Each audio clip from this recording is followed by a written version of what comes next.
செய்திச் சுருக்கம். தீபாவளி கொண்டாட்டம் ஸ்டார்ட். வாழ்த்து சொன்ன தலைவர்கள். தீபாவளி பண்டிகை நாளை உற்சாகமாக கொண்டாடப்பட உள்ளது. அதனை முன்னிட்டு தலைவர்கள் வாழ்த்து தெரிவித்துள்ளனர். தீபாவளி திருநாளில் மகிழ்ச்சி, ஆரோக்கியம், வளத்தை கடவுள் நல்கி அன்பு, கருணையால் வாழ்க்கையை நிரப்பட்டும் என கவர்னர் ரவி வாழ்த்து தெரிவித்துள்ளார். நாடெங்கும் அன்பும் அமைதியும் தழைக்கட்டும், துன்பங்கள் கரைந்து ஒளிமயமான எதிர்காலம் பிறக்கட்டும், அனைவரது வாழ்விலும் வளமும் நலமும் பெருகட்டும் என எதிர்க்கட்சித் தலைவர் பழனிசாமி தீபாவளி வாழ்த்து கூறியுள்ளார். இதேபோல் தமிழக காங்கிரஸ் தலைவர் செல்வ பெருந்தகை, பாமக நிறுவனர் ராமதாஸ், அன்புமணி, தமாக தலைவர் ஜி.கே. வாசன், பாஜ எம்எல்ஏ வானதி உள்ளிட்டோர் தீபாவளி வாழ்த்து தெரிவித்துள்ளனர். ஈரோடு மைசூர் ஹைவே துண்டிப்பு, வெளுத்து வாங்கும் மழை வெள்ளம்.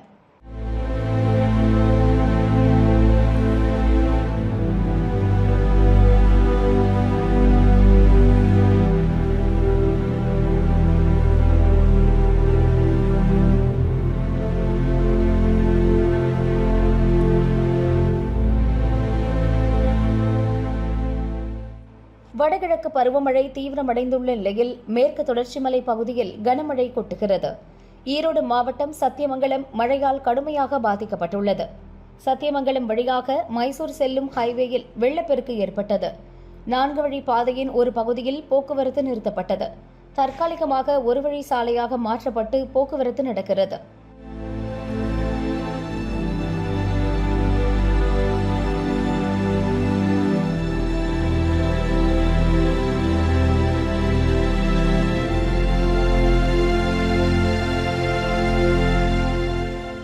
இதேபோல அங்குள்ள பவானிசாகர் அணையின் நீர்மட்டமும் 100 அடியை எட்டியுள்ளது. நீர்வரத்து வினாடிக்கு 12,000 கனஅடியாக உள்ளது. அணையிலிருந்து கீழ்பவானி வாய்க்காலில் 1000 கனஅடி நீர் வெளியேற்றப்படுகிறது. தீபாவளி நாளில் ஊற்றும் கனமழை, 18 மாவட்டத்துக்கு பரந்த எச்சரிக்கை. லிஸ்டில் எந்தெந்த ஊர்கள்? தமிழகத்தின் சில மாவட்டங்களுக்கு 3 நாட்கள் மிக கனமழைக்கான ஆரஞ்சு எச்சரிக்கை விடுக்கப்பட்டிருப்பதாக சென்னை வானிலை மையம் எச்சரித்துள்ளது. அதன் அறிக்கை: தென்கிழக்கு அரபிக்கடல் மற்றும் லட்சத்தீவு பகுதியில் உருவான காற்றழுத்த தாழ்வு பகுதி இப்போது ஆழ்ந்த காற்றழுத்த தாழ்வு பகுதியாக இருக்கிறது. அடுத்த 24 மணி நேரத்தில் இது காற்றழுத்த தாழ்வு மண்டலமாக வலுப்பெறும். அதேபோல் வங்கக்கடலில் புதிதாக காற்றழுத்த தாழ்வு பகுதி உருவாகும். அடுத்த 48 மணி நேரத்தில் அது காற்றழுத்த தாழ்வு மண்டலமாக வலுப்பெறும்.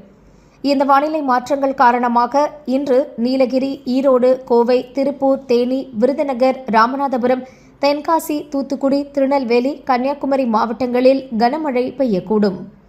நாளை நீலகிரி, ஈரோடு, கோவை, திருப்பூர், திண்டுக்கல், தேனி, மதுரை, விருதுநகர், ராமநாதபுரம், சிவகங்கை, புதுக்கோட்டை, தஞ்சாவூர், திருவாரூர், நாகப்பட்டினம், மயிலாடுதுறை, கடலூர், விழுப்புரம், செங்கல்பட்டு மற்றும் காரைக்காலில் கனமழை கொட்டி தீர்க்கும். 21ஆம் தேதி திருவள்ளூர், சென்னை, செங்கல்பட்டு, விழுப்புரம், கடலூர், மயிலாடுதுறை, நாகப்பட்டினம், தஞ்சாவூர், திருவாரூர், புதுக்கோட்டை, சிவகங்கை, ராமநாதபுரம், காரைக்காலிலும், 22இல் சென்னை, திருவள்ளூர், செங்கல்பட்டு, காஞ்சிபுரம், விழுப்புரம், ராணிப்பேட்டை, திருப்பத்தூர், வேலூர், திருவண்ணாமலை, கள்ளக்குறிச்சி, கடலூர், மயிலாடுதுறை, நாகப்பட்டினம், திருவாரூர், தஞ்சாவூர், புதுக்கோட்டை மற்றும் புதுச்சேரி, காரைக்காலில் கனமழைக்கு வாய்ப்புள்ளது. 23ஆம் தேதியை பொறுத்தவரை திருப்பத்தூர், திருவண்ணாமலை, விழுப்புரம், கிருஷ்ணகிரி, தர்மபுரி மற்றும் புதுச்சேரியிலும், 24ஆம் தேதி திருவள்ளூர், சென்னை, காஞ்சிபுரம், ராணிப்பேட்டை, திருவண்ணாமலை, தர்மபுரி, ஈரோடு, நீலகிரி, கோவை, தேனி, திண்டுக்கல், தென்காசியிலும், 25ஆம் தேதி கோவை மலைப்பகுதி, ஈரோடு, கிருஷ்ணகிரி, தர்மபுரி, சேலத்திலும் கனமழை கொட்டி தீர்க்கக்கூடும். அதே நேரம் 3 நாட்களுக்கு தமிழகத்தின் சில பகுதிகளுக்கு மிக கனமழைக்கான ஆரஞ்சு அலர்ட் விடுக்கப்பட்டுள்ளது.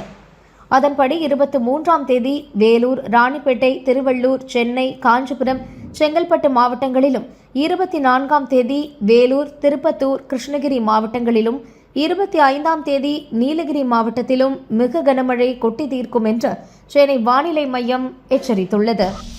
திபுதிபுவென கோயிலை சுற்றி வெள்ளம், ஆற்றின் நடுவே சிக்கிய வாட்ச்மேன்கள்.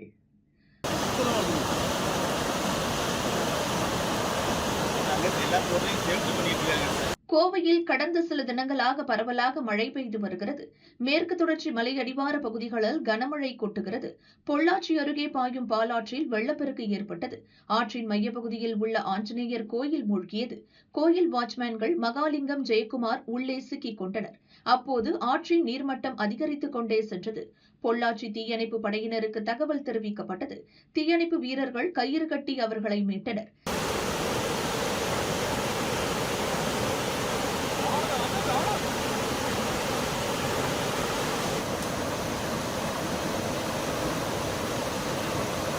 சாருக்கெல்லாம் வழக்கம் போல கைதட்டிடுவோம். கனமழை காரணமாக கோவை குற்றாலம் அருவியிலும் வெள்ளப்பெருக்கு ஏற்பட்டது. டூரிஸ்டுகள் அருவியில் இறங்க அனுமதிக்கப்படவில்லை.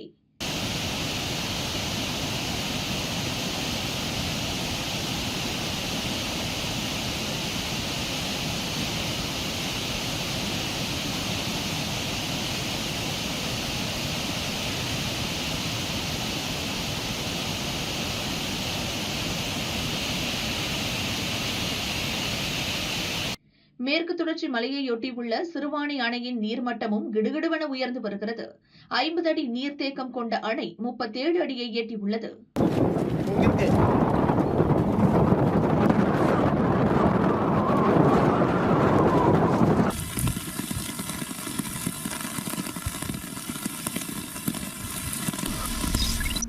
சீனாவிலிருந்து தூத்துக்குடி பார்சல், அடுத்தடுத்து சிக்கும் கண்டெய்னர்கள், எல்லா டாக்குமெண்ட் போலி.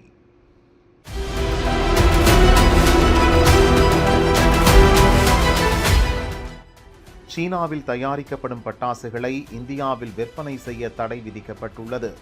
சீன பட்டாசுகளை சட்டவிரோதமாக இறக்குமதி செய்தாலோ பதுக்கி வைத்து விற்பனை செய்தாலோ கடும் நடவடிக்கை எடுக்கப்படும் என மத்திய அரசு எச்சரித்துள்ளது. சிவகாசி போன்று உள்நாட்டு பட்டாசு தொழிலை பாதுகாக்கவும் நாட்டின் பொருளாதாரத்தை பேணும் நோக்கிலும் சீன பட்டாசுகளுக்கு தடை விதிக்கப்பட்டுள்ளது. இருந்தும் சிலர் சீனாவிலிருந்து கப்பல் மூலம் தடை செய்யப்பட்ட பட்டாசுகளை கடத்துவதாக ரகசிய தகவல் மத்திய வருவாய் புலனாய்வு பிரிவுக்கு கிடைத்துள்ளது. சீன துறைமுகமான நிங்பேவில் இருந்து கண்டெய்னர்கள் ஏற்றப்பட்ட கப்பல் ஒன்று தூத்துக்குடி துறைமுகத்திற்கு வந்தது. அதில் தூத்துக்குடியைச் சேர்ந்த ஒரு தனியார் நிறுவனத்தின் முகவரியில் 2 கண்டெய்னர்களில் என்ஜினியரிங் உபகரணங்கள், டிராலிகள் இருப்பதாக ஆவணங்களில் தெரிவிக்கப்பட்டிருந்தது. ஆனால் சந்தேகமடைந்த மத்திய வருவாய் புலனாய்வு பிரிவு அதிகாரிகள் அந்த கண்டெய்னர்களை சோதனையிட்டனர். உள்ளே சிலிக்கான் பசை போன்ற பொருட்கள் இருந்துள்ளது. அதன் பின்புறம் 8400 அட்டை பெட்டிகளில் தடை செய்யப்பட்ட சீன பட்டாசுகளை கடத்தி வந்தது தெரிய வந்தது. அதன் மதிப்பு சுமார் 5 கோடி ரூபாய் இருக்கும் என மதிப்பிடப்பட்டுள்ளது. இது தொடர்பாக தூத்துக்குடியைச் சேர்ந்த மைக்கேல் ஜேக்கப், சூசை மாணிக்கம், மும்பையைச் சேர்ந்த தொழிலதிபர்கள் விகாஷ் பட்டேஸ்வர் தௌபி, தசரத் மச்சீந்திரா ஆகிய 4 பேரை மத்திய வருவாய் புலனாய்வு பிரிவு அதிகாரிகள் கைது செய்தனர். பாளையங்கோட்டை மத்திய சிறையில் அடைத்தனர். மேலும் தலைமறைவான மும்பையைச் சேர்ந்த தொழிலதிபர் ஒருவரை தேடி வருகின்றனர். பறிமுதல் செய்யப்பட்டுள்ள பைப் வகை சீன பட்டாசுகளை கையில் வைத்துக் கொண்டே வெடிக்கலாம். ஒரு பைப் வெடியில் இருந்து 288 ஷாட்கள் வானில் 200 மீட்டர் உயரத்திற்கு சென்று வெடிக்கும் தன்மையுடையதாகும். இதேபோல சீனாவின் நிங்போ துறைமுகத்தில் இருந்து தூத்துக்குடிக்கு மற்றொரு கப்பலில் கண்டெய்னர்கள் வந்தன. அதில் பெங்களூருவைச் சேர்ந்த ஒரு நிறுவனத்துக்கு வந்த 4 கண்டெய்னர்களில் ஹெல்மெட், விளையாட்டு உபகரணங்கள், பிளாஸ்டிக் பொருட்கள் இருப்பதாக ஆவணத்தில் குறிப்பிடப்பட்டிருந்தது. சந்தேகமடைந்த மத்திய வருவாய் புலனாய்வு பிரிவு அதிகாரிகள் அந்த கண்டெய்னர்களையும் திறந்து சோதனை செய்தனர். அதில் சட்டவிரோதமாக சீனாவிலிருந்து விளையாட்டு பொம்மைகள் மற்றும் ஷூக்கள் கடத்தி வந்தது தெரிய வந்தது. இதனை முறைப்படி இந்தியாவுக்குள் கொண்டுவர தரச்சான்றிதழ் பெற்றிருக்க வேண்டும். ஆனால் இந்த பொருட்கள் அனைத்தும் தரமற்றவை என்பதால் அதிகாரிகள் அவற்றை பறிமுதல் செய்தனர். இவற்றின் மொத்த மதிப்பு 7 கோடி. இதனை கடத்தி வந்தது யார் என்பது குறித்தும் வருவாய் புலனாய்வு பிரிவு அதிகாரிகள் விசாரிக்கின்றனர்.